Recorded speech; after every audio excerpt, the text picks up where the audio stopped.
দেখা যায় না। যেহেতু আমি বললাম আমরা জ্ঞানী হয়ে গেছি। হরে কৃষ্ণ। বলছে যে এই প্রসঙ্গে আলোচনা প্রারম্ভে চৈতন্য মহাপ্রভুর উক্তিটি স্মরণযোগ্য। অপ্রাকৃত বস্তু নহে প্রাকৃত গোচর। আর আত্মা যেহেতু অপ্রাকৃত চিন্ময় বস্তু, তার একে জড় ইন্দ্রিয়ের দ্বারা সরাসরি অনুভব করা বা দেখা সম্ভব নয়। আত্মাকে দেখা তো দূরের কথা, তামা বা দস্তা তারের মধ্য দিয়ে যে ইলেকট্রন প্রবাহিত হয় তাও কি আমরা দেখতে পাই? প্রশ্নবোধক চিহ্ন হয়ে যায়। তবে হ্যাঁ, চোখে না দেখলেও তা হাত দিয়ে স্পর্শ করলে এই আমরা বুঝতে পারি না বিদ্যুৎ আছে। হ্যাঁ, ঠিক না? আছে কি নেই বোঝা যাচ্ছে না। তামার যে তার, ইলেকট্রিক যে তার, যদি সুইচটা দিয়ে আমরা তার হাত দিয়ে বুঝতে পারবো না। হ্যাঁ, বিদ্যুৎ আছে কি নেই পারবো? সেটাই বলা হচ্ছে। ঠিক তেমনই ঠিক ধরলে বুঝতে পারি ইলেকট্রন প্রবাহ কি মারাত্মক। বুঝতেও বাকি থাকে না যে তারের মধ্যে দিয়ে ইলেকট্রিসিটি বা বিদ্যুৎ আছে। তবে এই ইলেকট্রিসিটি বা বিদ্যুতের উপস্থিতি কিন্তু আমরা বিভিন্ন ভাবে বুঝতে পারি, যেমন অ্যামিটার, ভোল্টমিটার, টেস্টার বা অন্য কোনো অস্ত্র।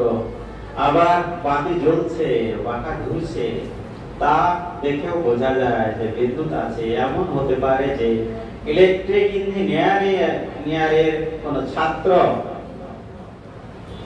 হয়তো পরীক্ষা নিরীক্ষা বা যন্ত্রপাতি দ্বারা বিদ্যুতের অস্তিত্ব সম্বন্ধে নিশ্চিত হচ্ছে, কিন্তু তার ছোট ভাইটি লাইট জ্বালাচ্ছে ও পাখা ঘোরাচ্ছে দেখে নিশ্চিত হচ্ছে। বলছে যে ছোট ভাইটি দেখে বুঝতে পারছে, কি দেখে? লাইট জ্বলছে, পাখা ঘুরছে, এ দেখে বোঝা যাচ্ছে যে বিদ্যুৎ আছে। ঠিক তেমনই নিচে দেওয়া আছে, আমি যেটা বলবো, এ থেকে বোঝা যায় বিদ্যুতের অস্তিত্ব আছে, এর প্রমাণ পাওয়া যায়। ঠিক তেমনই আমরা হেঁটে বেড়াচ্ছি, ছোট থেকে বড় হচ্ছি, ঠিক আছে, আমরা কথা বলছি, বড় বড় বিজ্ঞানীদের তথ্যগুলো পড়ে বিশ্লেষণ করছি, এ থেকে আমরা বোঝা যায় যে আমাদের আত্মা অবস্থা আছে। হরে কৃষ্ণ। আমরা কিছু চিত্র দেখব। হরে কৃষ্ণ। জল ঠান্ডা না গরম তা চোখ দিয়ে দেখা যায় কি? নাকি তা দেখার জন্য ব্যবহার করতে হয় আমাদের স্পর্শনীয় তার। জলে আঙ্গুল ডুবিয়ে দিলেই দেখা যায় জল ঠান্ডা না গরম। চোখে দেখা যায় নাকি হাতে দেখা যায়? হাতে দেখা যায়। হাতে দেখা যায়। হাতের কি চোখ আছে? দেখা যায় কিভাবে? কান দিয়ে দেখা যায়, পিঠ দিয়ে দেখা যায়, পা দেখে দেখা যায়? যায়। এখানে ময়লা আছে কিনা কি দেখবেন? চোখ দিয়ে, পা দিয়ে, হ্যাঁ, চোখ দিয়ে দেখা যাবে। সবকিছু চোখ দেখা যাবে। ঠান্ডা না গরম চোখ দেখা যাবে? হ্যাঁ, সকল ইন্দ্রিয় দিয়েই দেখা যায়। ঠিক আছে, সকল ইন্দ্রিয় দিয়েই দেখা যায়। পা দিয়ে বোঝা যায় যে ময়লা আছে কি নেই, ঠিক না? হাত দিয়ে ঠান্ডা গরম বোঝা যায়। হ্যাঁ, কান দিয়েও দেখা যায়। অনেক সময় তীর্থ ভ্রমণ করতে গেলে কান দিয়ে দর্শন করতে হয়, শ্রবণের মাধ্যমে। তীর্থ ভ্রমণ করতে হয়, কর্ণের দ্বারা দর্শন করা যায়।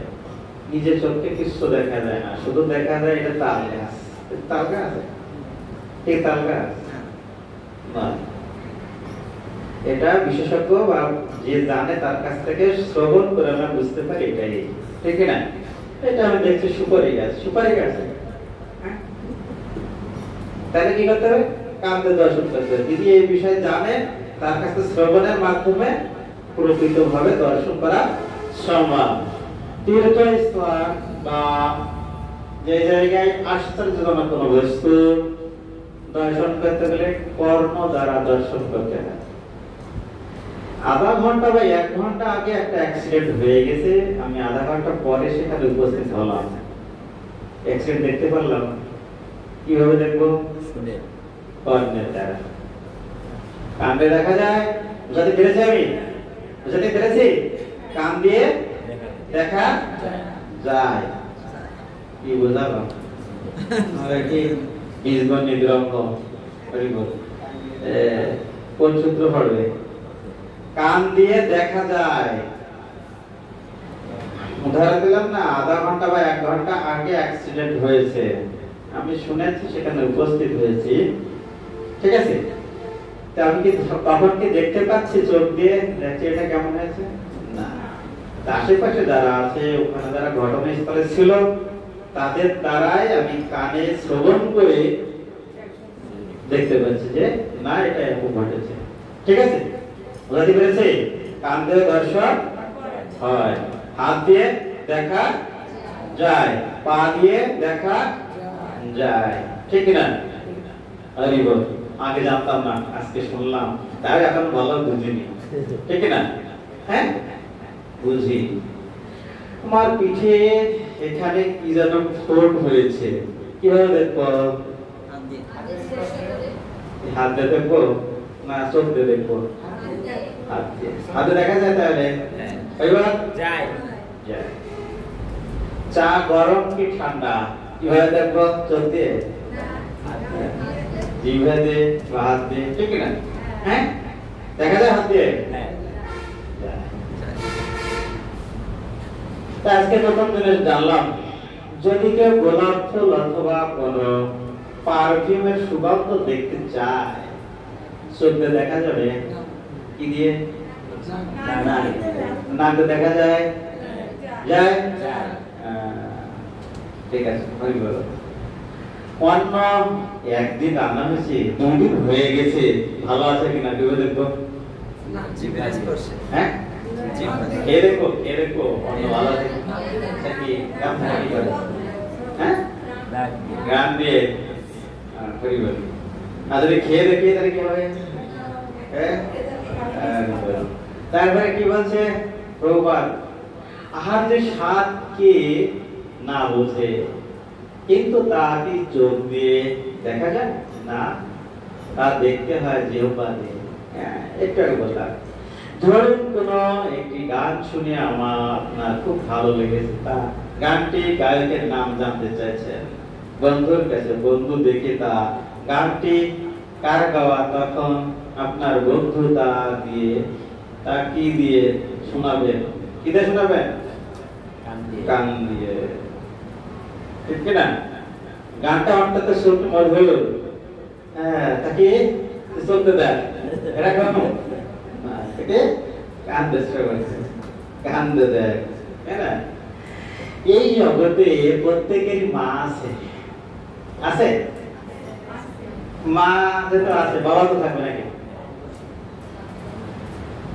তাই অধিকাংশ ব্যক্তি নিশ্চয়ই মাতৃস্নেহ অনুভব করেছেন। তাই মা যে আমাদের অনেক ভালোবাসে, আদর স্নেহ করে, তাকে দেখা যায়? হ্যাঁ, নিশ্চয়ই, কিন্তু তা চোখ দিয়ে দেখা যায় না। কি দিয়ে দেখবেন? নাক দিয়ে, কান দিয়ে, হাত দিয়ে, কি দিয়ে? হৃদয় দিয়ে, মন বুদ্ধি অহংকার, কিন্তু আমরা চোখেই দেখি না। হ্যাঁ, সুতরাং তা জড় বস্তুর মধ্যে এমন অনেক কিছু আছে যা সরাসরি আমরা চক্ষু ইন্দ্রিয় দ্বারা দেখতে পাই না। হ্যাঁ, ভগবান বলে কেউ কি আছেন? এটা তো প্রশ্নবাচক চিহ্ন, কিন্তু এমন হলো কেন? সৃষ্টিকর্তাকে বিশ্বাস করলেও অধিকাংশ মানুষ সৃষ্টিকর্তা সম্বন্ধে ধারণা মোটেই পর্যাপ্ত নয়। তাদের কাছে ভগবানের অস্তিত্ব সম্বন্ধে প্রমাণ চাওয়া হলে তারা সন্দেহজনক কোন যুক্তি দিয়ে প্রমাণ দেখাতে পারেন না। নাস্তিকেরা তাদের এই দুর্বলতার সুযোগ নিয়ে বড় বড় কথা বলে, অথচ সৃষ্টিকর্তা যে নেই তার কোন প্রমাণ তারা দিতে পারে না। সুন্দর একটা উদাহরণ আমরা এখানে উপস্থাপন করার চেষ্টা করছি। একটা মোবাইল, ঠিক আছে, এটা কি এমনি এমনি হয়েছে? কোন গাছে হয়েছে? কিভাবে হলো? এমনি এমনি হয়েছে? কিভাবে হলো? কেউ না কেউ এটা তৈরি করেছে নাকি? কেউ না কেউ সৃষ্টি করেছে। ঠিক তেমনই এই ব্রহ্মাণ্ড কেউ না কেউ সৃষ্টি করেছে। তাই এই মোবাইলে যদি সৃষ্টিকর্তা থাকে, তাই না, এত সুন্দর একটা দেহ তৈরি হলো, হ্যাঁ, এর সৃষ্টিকর্তা থাকবে না? ঠিক না? হ্যাঁ, এই প্রশ্নের উত্তরে আমরা কি বলে? ভগবান আছে কি নেই? এটা যখন আপনাদের কাছে প্রশ্ন করি, কি বলবেন? আপনারা যদি উত্তর না দিতে পারেন, সব আমার কাছে জিজ্ঞেস করবেন, এইসব আমার কাছে জিজ্ঞেস করবেন, এর কি কোনো উত্তর হলো? একটা মোবাইল যদি সৃষ্টিকর্তা থেকে থাকে, জড় বস্তু, আমি চেতন বস্তু, আমার কেন সৃষ্টিকর্তা থাকবে না? কেন? ঠিক না? তাহলে ভগবান অবশ্যই আছে। এই বিষয়টাকে ক্লিয়ার করতে পেরেছি আমি। হ্যাঁ, সুন্দর সুন্দর খাবার পেয়েছি, খাচ্ছি, কেউ না কেউ তৈরি করেছে এটা, নাকি এমনি এমনি তৈরি করে কোনো কারণ ছাড়া কোনো কিছু তৈরি হয়েছে? হয়নি।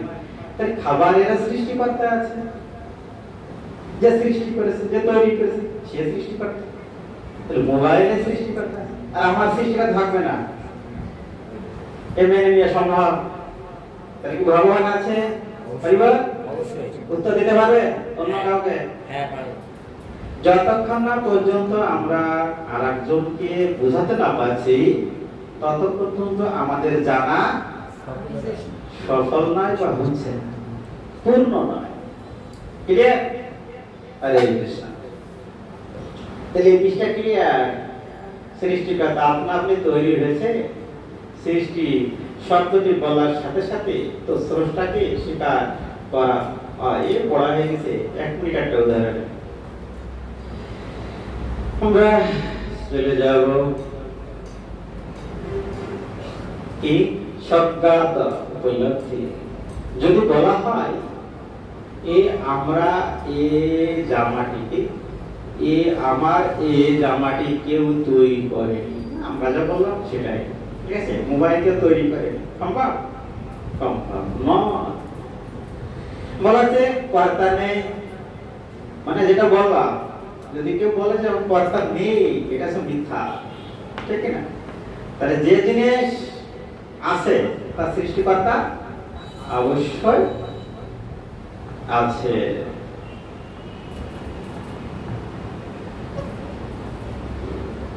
কার্যকর নীতি, দেখা যাক কি কার্যকর নীতি সম্বন্ধে আলোচনার পূর্বে নিম্নের 6টি মনোযোগ সহকারে পড়ার জন্য। শূন্য বা কিছু নেই, আমরা এগুলো পড়ে ফেলেছি এক উদাহরণের মাধ্যমে। বিশ্ব জগতের যে আদি বা শুরু হয়েছে সে কথা বিজ্ঞানীরা স্বীকার করেছেন। তারা একে বলেছেন বিজ্ঞান। সেই যাই হোক অস্তিত্বশীল সবকিছুই শুরু বা কারণ থেকে। এই বিশ্ব জগতের যেহেতু অস্তিত্ব আছে, তাই এর শুরু বা কারণ অবশ্যই আছে। এখন আমাদের বিবেচনা করতে হবে যে কারণটি আসলে কি, শূন্য নাকি কোনো ব্যক্তি নাকি কোনো বস্তু, শূন্য বা কোনো কিছু, বা ওখানে অস্তিত্বশীল কোনো কিছু, শূন্য বা অস্তিত্বহীন কোনো কিছু, কোনো থেকে কখনো কোনো কিছু সৃষ্টি হয়নি। এই ক্লাস আমরা পড়ে ফেলেছি। হ্যাঁ, তখন কিছু এখানে নেই। হরে কৃষ্ণ। একজন সর্বোৎকৃষ্ট তথ্যশিল্পী বা পরিকল্পনাকারী জগতের সবকিছু তার পরিকল্পনা ও বিধান অনুযায়ী সাজিয়ে উদ্দেশ্যপূর্ণভাবে পরিচালনা করছেন। যিনি ঈশ্বর, তাকে বিশ্বাস করলে জগতের ব্যাখ্যা মোটেও কঠিন হয় না, কিন্তু তাকে স্বীকার না করলে সব বিরোধিতা দেখা দেয় প্রতি পদক্ষেপে। যারা সৃষ্টিকর্তাকে যদি স্বীকার করি, প্রতি ক্ষেত্রে আমরা কি পাবো? তার সত্তা খুঁজে পাবো, তাকে আমরা খুঁজে পাবো। যদি অস্বীকার করি, সবসময় বিরোধিতা, ঠিক কিনা? হ্যাঁ, ঈশ্বর নেই, ভগবান নেই, এই কথা যখনই বলবো তখনই যারা ঈশ্বর বা ভগবানকে মানে তখন বলে এই মোবাইলটাকে তুমি সৃষ্টি করেছো না। যদি বলে না এরকম হবে উত্তরটা, না না হ্যাঁ না হ্যাঁ, তার উত্তরটা এমন হবে। যদি কেউ ভগবানকে স্বীকার না করে তার উত্তরটা এমনই হবে। এই যে জল যে পান করছো, পিপাসা মিটছে, তুমি সৃষ্টি করছো, তোমার এটা, সে তখন বলবে এরকম জড়ায়। ঠিক আছে, বুঝতে পেরেছি? হরি বল, হরে কৃষ্ণ, হরে কৃষ্ণ। বলছে পরমেশ্বরের, ভগবানের সরল সংজ্ঞা। ভগবান যদি কেউ থেকেই থাকে, কাকে বলে? সংজ্ঞাটাই বা কি জানা প্রয়োজন কিনা? হ্যাঁ, দেখে যাক।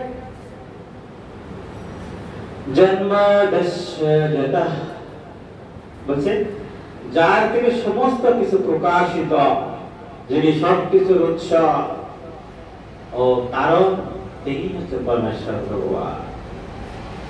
যার থেকে সমস্ত কিছু প্রকাশিত হয়েছে, যিনি সবকিছুর উৎস ও কারণ, তিনি পরমেশ্বর ভগবান।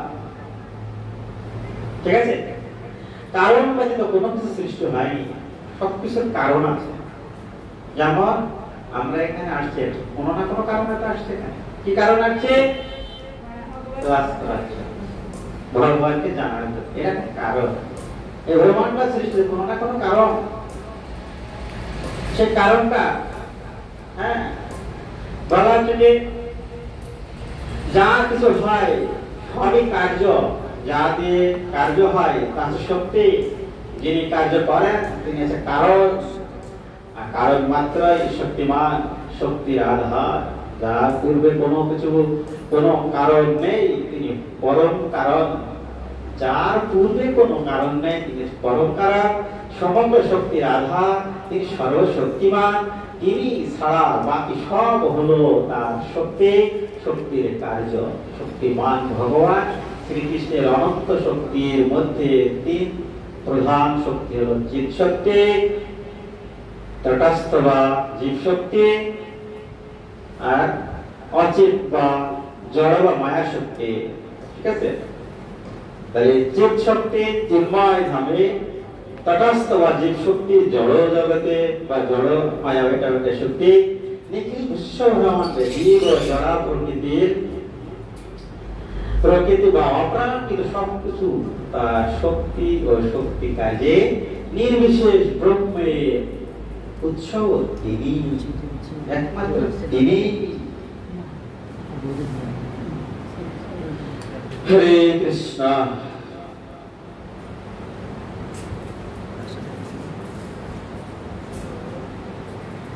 পরমেশ্বর ভগবানের সংজ্ঞা, আরো সংজ্ঞা দেখা যাক কি বলে। বেদবেদের পিতা পরাশর মুনির মতে ভগ শব্দের অর্থ হচ্ছে ভগৈশ্বর্য,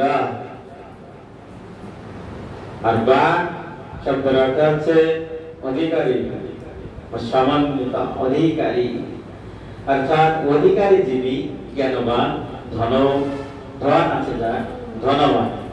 কথা হচ্ছে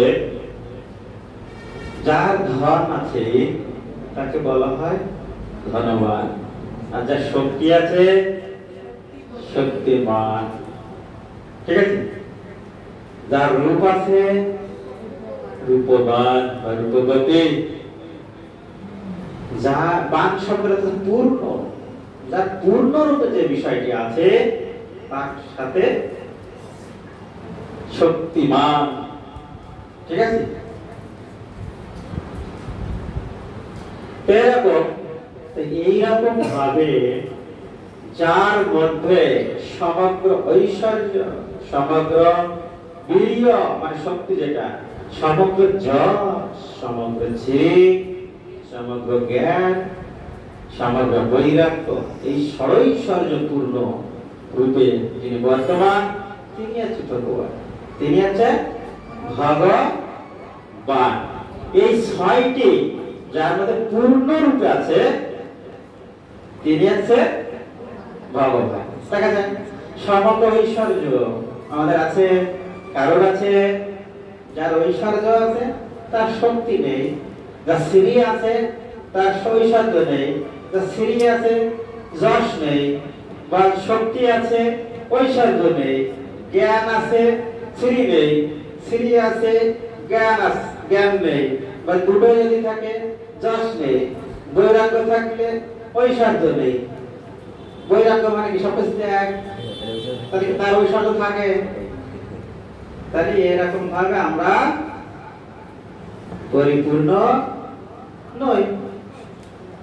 এই ছয়টি বর্তমান আছে, কেউ আছে এরকম নেই, তাহলে কখনো সম্ভব নয়। কার আছে দেখা যাবে সমগ্র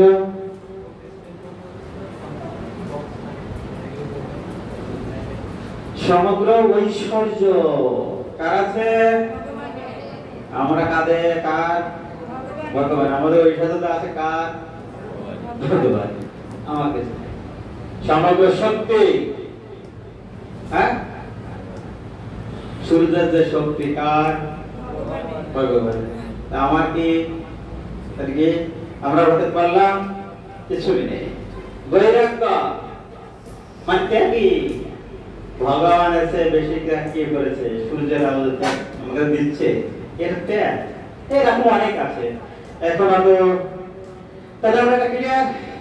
ভগবানের সংজ্ঞা, যার মধ্যে ছয়টি বৈশিষ্ট্য বিরাজমান, তিনি হচ্ছেন ভগবান।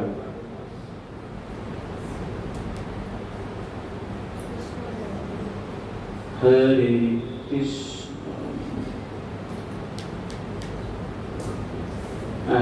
আমরা 10 মিনিট মানে দেখব। পেয়েছি আমরা ডাবল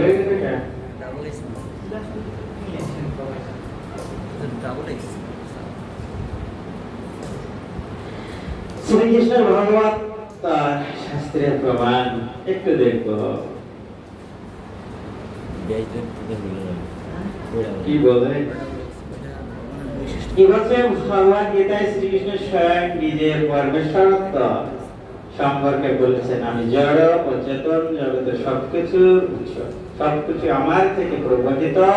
সেই তত্ত্ব অবগত হয়ে পণ্ডিতগণ শুদ্ধ ভক্তি সহকারে আমার ভজনা করে। কি করে? আমি জড় চেতন জগতের উৎস। কে বলছে? ভগবান বলছে। ভগবান নিজে বলছে আমি জড় এবং চেতন জগতের সবকিছুর উৎস, আর সবকিছু আমার থেকে প্রবর্তিত হয়েছে। সেই তত্ত্ব অবগত হয়ে পণ্ডিতগণ, তারা মূর্খ পণ্ডিত, পণ্ডিতগণ কি করে? শুদ্ধ ভক্তি সহকারে, না শুদ্ধ ভক্তি সহকারে কি করে? আমার ভজনা। কার? ভগবান শ্রীকৃষ্ণ। কে বলছে? ভগবান। কারা? পণ্ডিতরা তাকে কি করে? ভজনা করে। আর আমরা কি? আমরা কি পণ্ডিত? তাহলে আমাকে কি করা উচিত? হ্যাঁ, কি করা উচিত? কার ভজনা? পণ্ডিতরা যদি ওই করে তাহলে আমাদের কি করে? আমাদের সেদিকেই ধাবিত হওয়া দরকার নাকি? আমরা কি হই? দেখি যখন ফুটবল বিশ্বকাপ শুরু হয়, আমরা ফুটবল কিনি, কোন প্লেয়ার সবচেয়ে বেশি ভালো খেলে আমি বলতে হবে, ঠিক না? সেটা বলি না আমরা, হ্যাঁ? ঠিক তেমনই এখানে দেখছি ভগবান সবকিছুর মালিক, আর যারা পণ্ডিত আমরা যাদের মানে তারা তাদের তার সেবা করে, তাহলে আমরা কি করবো? তার সেবা বুঝাতে পেরেছি আমি? তাহলে এই জায়গায় কিছু আছে।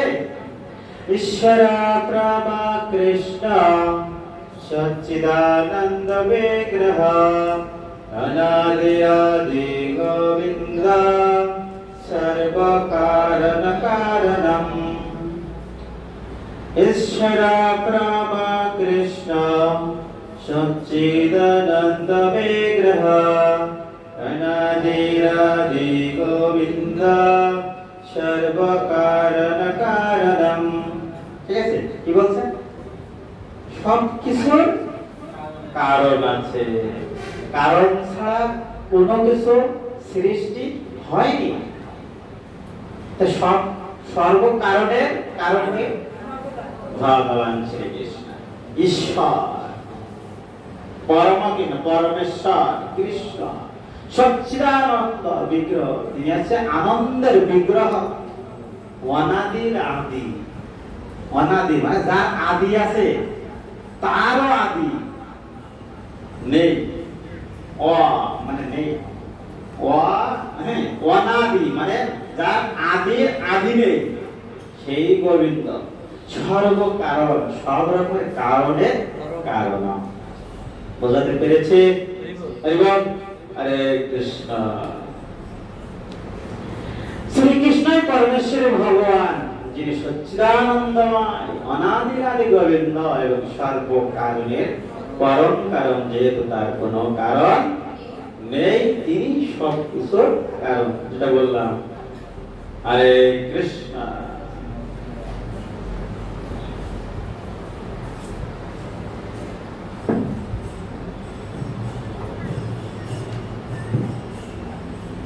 ক্লাস শেষ করে আর বলছে, শাস্ত্রে আর বলছে, এতে চাং সকলাপংসহ কৃষ্ণস্তো ভগবান স্বয়ং ইন্দ্রারি বেকলাম লোকাম বিয়ান্তি উগে উগে।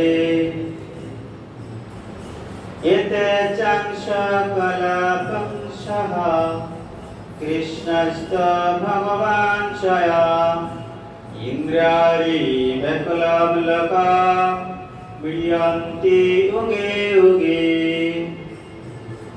স্যার কি ভুল করে? যুগে যুগে নাকে মুখে উগে উগে। হরে কৃষ্ণ। এখানে সংস্কৃত উচ্চারণের বিষয় আছে। আমরা এরপরে যে কোর্স চালু হবে, শ্রীমদ্ ভাগবত গীতা 700 শ্লোক 3 মাসে কমপ্লিট, সাথে সংস্কৃত উচ্চারণ ক্লাস ফ্রি থাকবে। কার পক্ষ থেকে? শ্রীমান অপার গোবিন্দ দাস ব্রহ্মচারী আর অপার করুণায় এই কোর্সগুলো আপনারা পাবেন।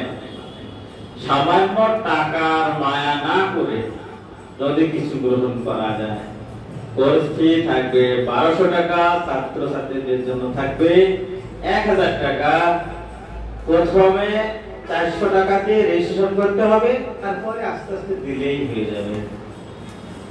বুঝতে পেরেছে? যারা পরবর্তী কোর্স করতে চাচ্ছেন, নাম লিখে রেজিস্ট্রেশন করতে যাবেন। অফলাইন এবং অনলাইন দুটাই ক্লাস হবে, মোট 36টা বা 42টা ক্লাস হবে। হরে কৃষ্ণ। তখন আমরা বিয়ান্তি উগে উগে এর উত্তর পেয়ে যাব। হরে কৃষ্ণ। অর্থাৎ পূর্বোক্ত অবতারগণ ভগবানের হলেন অংশ বা কলা অবতার, কিন্তু শ্রীকৃষ্ণ হলেন ভগবান পরমেশ্বর স্বয়ং, যিনি নাস্তিকদের অত্যাচার বেড়ে যায়। যখন নাস্তিকদের অত্যাচার বেড়ে যায়, তখন আস্তিকদের রক্ষার জন্য ভগবান এই ধরাধামে অবতীর্ণ হয়ে থাকেন। ক্লিয়ার? বুঝাতে পেরেছি? যখন দুষ্টের দমন শিষ্টের পালনের সময় ভগবান শ্রীকৃষ্ণ ইহা অবতীর্ণ হন। কয়টা কাজ? দুইটি কাজের জন্য ভগবান শ্রীকৃষ্ণের ধরাধামে আসেন। এই জন্য অসুরদের দমন, দম্পতির রক্ষা, ধর্ম স্থাপন। ক্লিয়ার? হরে কৃষ্ণ।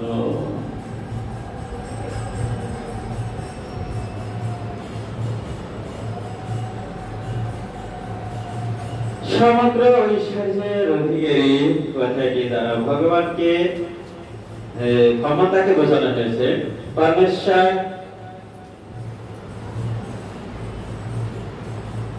তেমন কিছু নেই এখানে।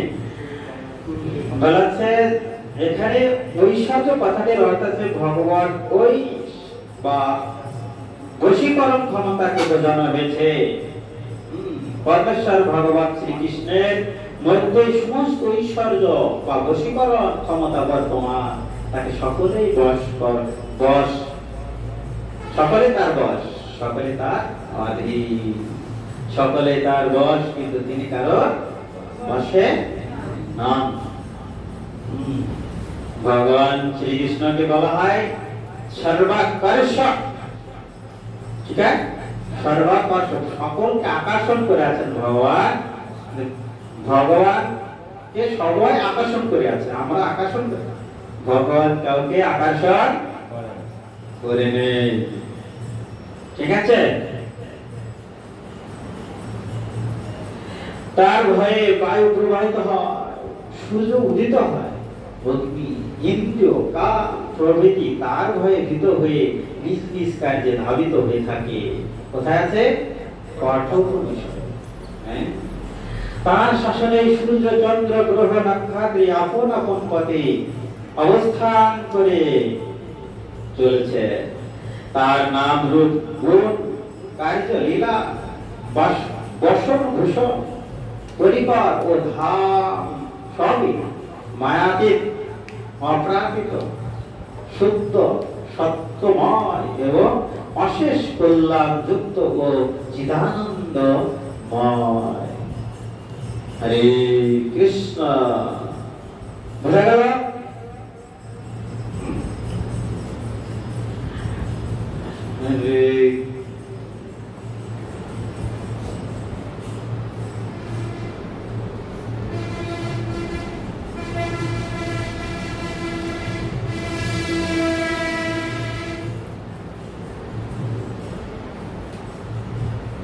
ভগবানের অবতারের কথা বলেই ফেলেছি ক্লাসটি। সমগ্র যশের অধিকারী সেটাও বলেছি।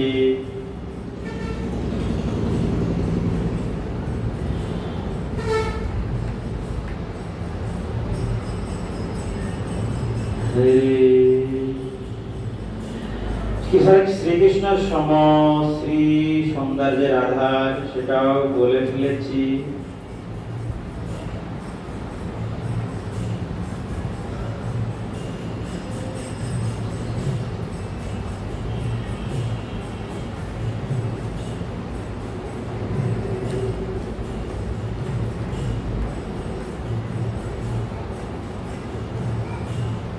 সমগ্র বৈরাগ্যের অধিকারী সেটাও বলেছে। শেষ।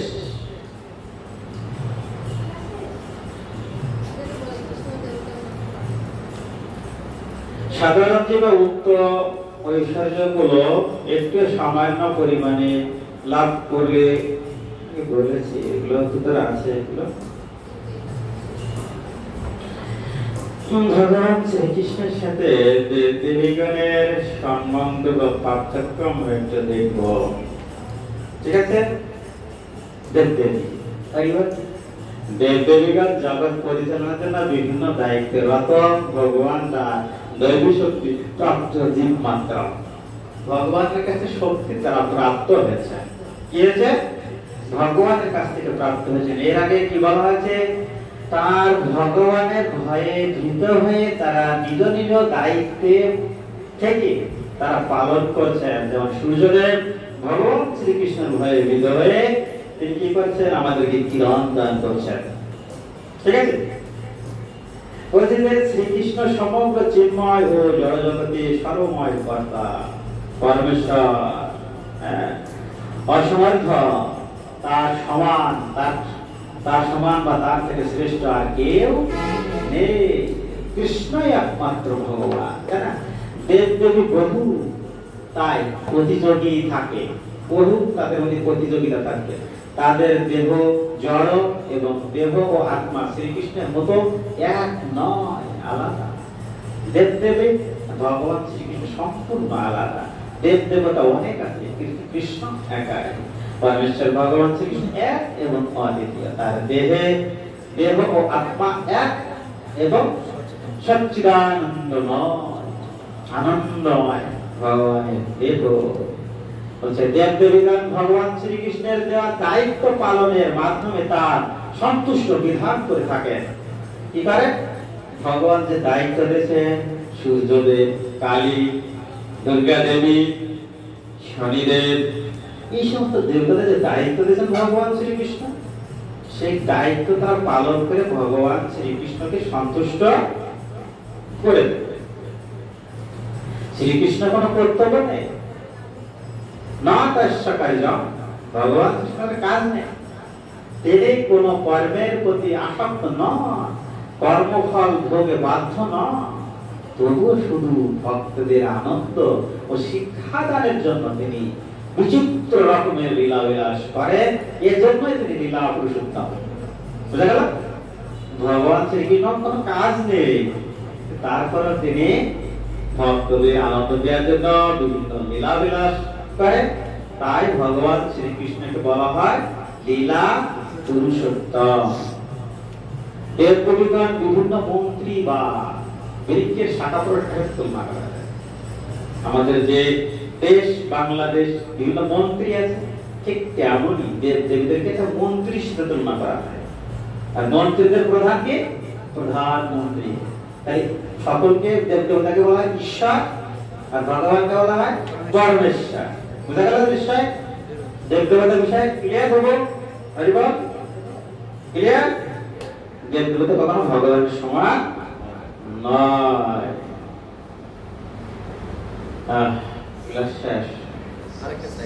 হরে কৃষ্ণ হরে কৃষ্ণ হরে কৃষ্ণ কৃষ্ণ কৃষ্ণ হরে হরে হরে রাম রাম রাম হরে হরে হরে কৃষ্ণ